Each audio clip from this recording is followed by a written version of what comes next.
I see a lot of people on the internet who are sharing their advice about developments in the property sphere.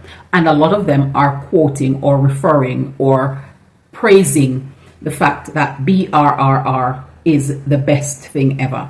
And what we're going to look at in this video is to see whether or not this actually really works. Welcome back to Ira Living. In today's video, we're going to explore the BRRRR and decide, is this really something that works? The B is buy, the first R is refurbish or rehabilitate, and then it's rent, refinance, and then repeat. And we're going to explore this phenomenon and see, does it really work as those people are telling you? Now, let's explore it from a sense of the refinancing, because that's the point where I find it rather intriguing. Now, in most areas where you're going to buy an additional property, you need to be able to have a 25% deposit. If you're going to do this in the UK, and I will talk about that because that's the market I'm familiar with. If you're going to buy in the UK a second property, you need to have a 25% deposit to put down on that property as minimum in order to buy it. And if that's what you're going to do, then the next thing you need to think about is where you're going to get the money from after you've bought it, because that's just the deposit. You also need to have all of the expenditures to do the different things, including the closing costs. Now, in addition to that, you're going to need to have the money for the refurbishment. Once you've gotten down the pathway where you've bought the property, you've done the refurbishing that you need to, and now you're going to be renting the property. You're going to be paying a mortgage because that's what you've borrowed the money for. And now when you think about the money that you're going to be repaying, even if you decide that you're going to go down the path of interest only, we've got to think about how much money are we actually going to be repaying each month. Now, once you've figured out how much you're going to be paying, how does that relate to the rent that you're going to be getting and all of the other things that you need to factor in, some of which we will talk about a little bit further. From the rent that you're going to be charging, which needs to be realistic for the region in which you have the property, you're also going to be needing to service the mortgage.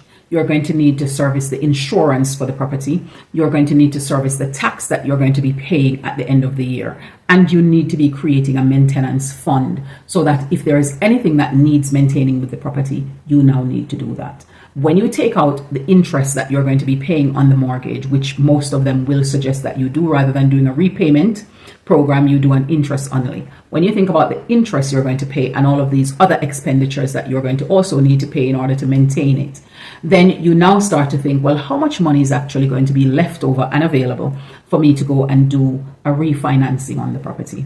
Now, when they refinance the property, what they're suggesting you do is pull out the equity that you have. And therefore, in so doing, you're pulling out some of the monies that you've just used to do the renovation of the property, because now you've got a new pricing for what the property is actually valued at. Now, in doing so, this is one of the things that you're doing. You're reducing your amount of equity that you have in the property and increasing the amount of debt that's on it. So your debt to equity ratio is being affected significantly. Now, in addition to that, when you refinance, this is still a loan that you have and a loan that you will need to pay for. Now, you can decide whether this is going to be paid for through a payment of principal as well as interest, or it's also going to be on an interest only basis. Now, the rent that you're getting is not going to increase. It's the same amount of rent. Now, if that rent was already having to barely stretch to be able to pay for all of the other things, now that you're going to refinance it, it's going to give you an increased amount of money that you need to pay each month. And if the rent cannot afford that, then who's going to pay for it? Because it has to be paid for. And oftentimes when they're telling you to refinance, they don't mention this aspect of the whole refinancing idea. Now, if the rent cannot cover all of that, that money is going to need to be paid for elsewhere.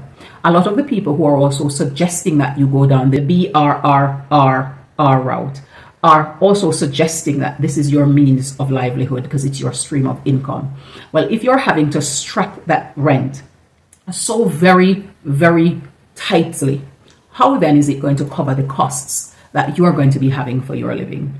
Majority of the people who use this technique are people who are also working, and they're working and doing this in order to try and see if they can build out a portfolio so that eventually they can get to the place where they stop working and just rely on those properties.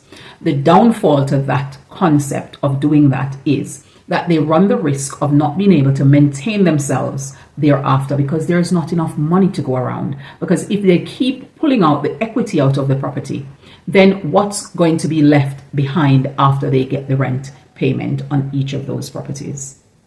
Now, if this is an Airbnb or a short-term let property, like a holiday let, then depending on where it's located and the frequency in which you're getting bookings, that might be a possibility to contemplate. However, if it's a normal form of residential letting or commercial letting, this idea starts to fall apart very quickly, because once you get to the point where rent is set and it only progresses based on the laws in your region, it can only progress at a certain percentage increase annually. Then if you are refinancing properties and pulling out a certain amount of equity, then there will be a shortfall and somebody will need to pay that shortfall. And how will it be paid? If the rent cannot pay it, it's going to be needing to be paid by your income or by some other means. So the BRRRR approach sounds good on paper, it sounds good theoretically, but when you explore it mathematically and logically, you recognize quickly that there are issues at play that doesn't sound as clearly and as succinctly as people would want you to think that it sounds. And therefore, it's worth examining it much more closely before you decide that you are going to make this your approach at wealth building.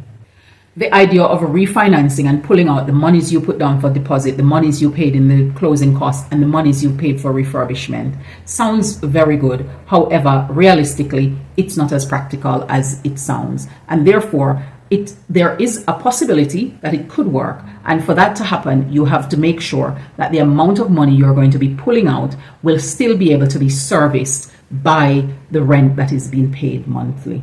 And that way, you are not in a position where you need to be concerned or worried about whether or not you are going to get yourself in a financial predicament where your properties, your hard-earned investments might get repossessed because you're unable to service those repayments in the time frame that they need to be paid.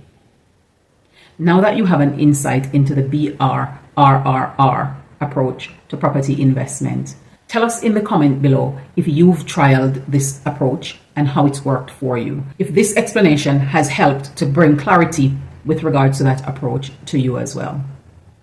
Remember, financial literacy is revolutionary. It has transformed my life, and I believe that it can do the same to yours.